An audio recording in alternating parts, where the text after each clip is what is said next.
शिवरायांचा पुतळा कोसळल्याप्रकरणी अजितदादा आणि शिंदेंनंतर पंतप्रधान नरेंद्र मोदींचाही माफीनामा। शिवरायांसमोर नतमस्तक होऊन माफी मागतो। वाढवण बंदराच्या भूमिपूजनाच्या कार्यक्रमात मोदींचं जाहीर वक्तव्य।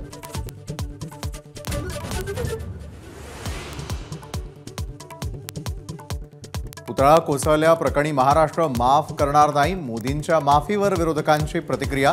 माफीला उशीर झाल्याची टीका।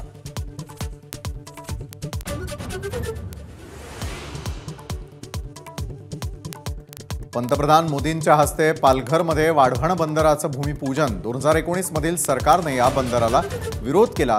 नाव न घेता उद्धव ठाकरेंवर निशाणा।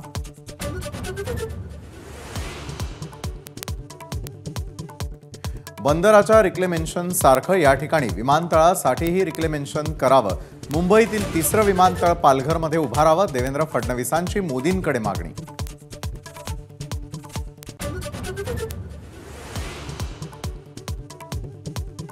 उपमुख्यमंत्री अजित पवार आणि संजय राऊतांनीही दिली राजकोट किल्ल्याला भेट। महाराजांच्या नावाला साजेचं स्मारक उभारण्याची ग्वाही, तर पुतळाच बेकायदेशीर होता, राऊतांचा आरोप।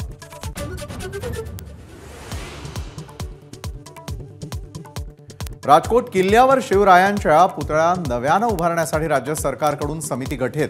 समितीमध्ये इतिहासकार जयसिंगराव पवार विशेष निमंत्रित सदस्य।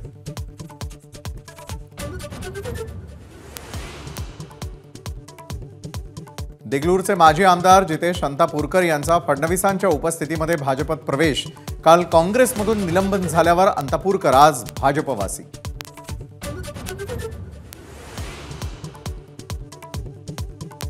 राष्ट्रवादी सोबत असल्यानं उलटी येते। तानाजी सावंतांच्या वक्तव्यानं महायुतीमध्ये घमासान।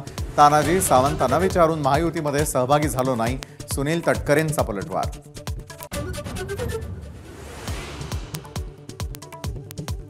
आरोग्यमंत्री तानाजी सावंतांची शेतकऱ्याला दमदाटी।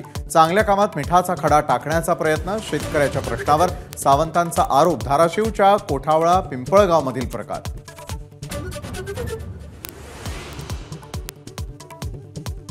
इंदापूरची जागा अजित पवारांनी परस्परच कशी काय घेतली? हर्षवर्धन पाटलांचा सवाल।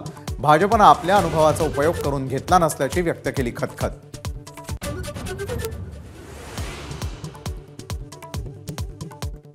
केंद्राच्या Z+ सुरक्षेसंदर्भात काही बाबी शरद पवारांनी नाकारल्या। सूत्रांची माहिती, तर स्वतःच्या अटी ठेवून सुरक्षा घेण्याची शरद पवारांची तयारी।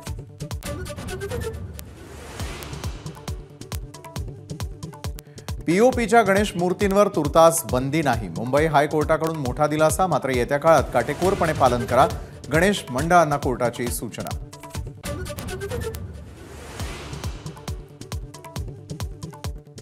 पॅरिस पॅराऑलिम्पिकमध्ये प्रीतिपालच्या रूपानं T35 मीटरमध्ये भारताला पहिल्यांदाच कांस्य पदक। नेमबाज अवनी लेखराचा सुवर्णवेध, तर 10 मीटर्स एअर रायफल प्रकारात भारताच्या मोना अगरवालला कांस्य।